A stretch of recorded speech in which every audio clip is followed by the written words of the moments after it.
Halo teman-teman, kembali lagi di channel Sekolah Daring. Melanjutkan video kita sebelumnya. Sekarang kita masuk ke pembahasan mengenai else if statement. Jadi langsung aja. Ini codingan kita yang sebelumnya. Ini boleh kita hapus nih teman-teman. Sampai sini. Oke. Kemudian sekarang saya mau contohin kenapa kita perlu else if statement ini teman-teman. Jadi misalkan kita punya sebuah variabel nilainya itu 20 misalkan ya, variabel x nilainya 20. Kemudian kita ada pernyataan if ini. Jadi kita mau nyari nilai si x ini misalkan ya, jika x lebih besar dari 10 dan x kurang dari 20, maka tampilkan di konsol nilainya misalkan. Oke, ini kita copy aja 1, 2, 3, besar dari 20, 30 misalkan, besar dari 30,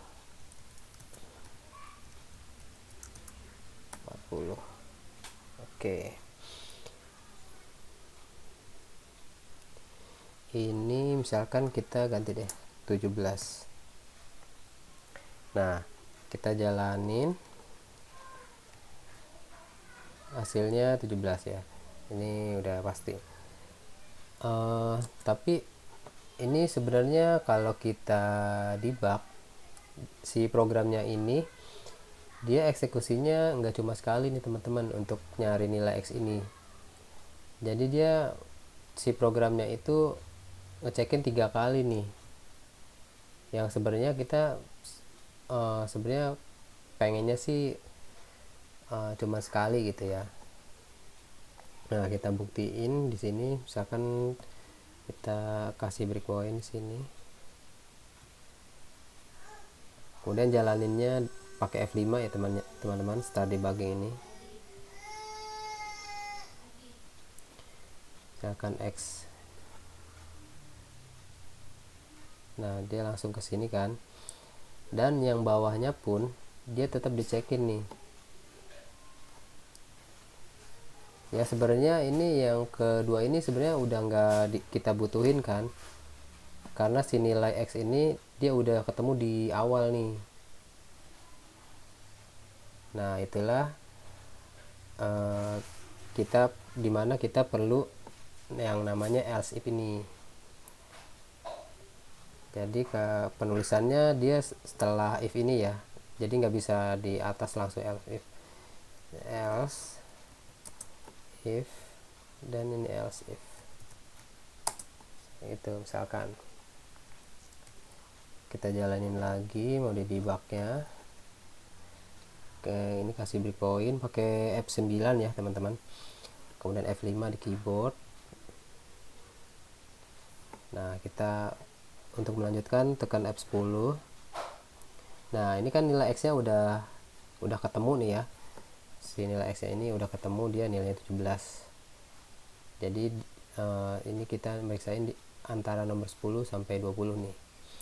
Kemudian pernyataan else if yang di bawahnya ini enggak dieksekusi nih teman-teman, jadi langsung ke sini dia nih. Oke, kita F10 lagi. Nah, langsung ke bawah dia. Jadi itulah kenapa kita butuh yang else if ini teman-teman. Jadi kita nggak harus ngecekin walaupun udah ketemu nilai si x ini kan, tapi program kita tetap nih ngecekin ke bawah gitu.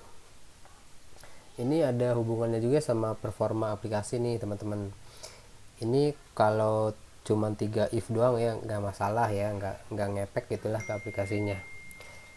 Tapi coba teman-teman bayangin nih, ini if nya ini ada puluhan misalkan ya, ada 10, ada 20. Ini apalagi udah berkaitan dengan database misalkan, kita query itu kan sekali jalanin aja udah berat gitu. Ini kita harus lakuin 10 kali atau 20 kali atau seterusnya gitu ya. Itu pasti aplikasi kita bakalan lemot gitu. Jadi inilah fungsinya si else if ini. Jadi dia kalau kondisinya udah terpenuhi, dia langsung turun ke bawah gitu teman-teman. Sekian dulu videonya teman-teman. Pembahasan tentang else if ini sangat singkat ya. Mudah-mudahan teman-teman bisa mengerti. Mungkin di video berikutnya kita akan membahas tentang switch statement. Jadi pantengin terus channelnya. Assalamualaikum warahmatullahi wabarakatuh.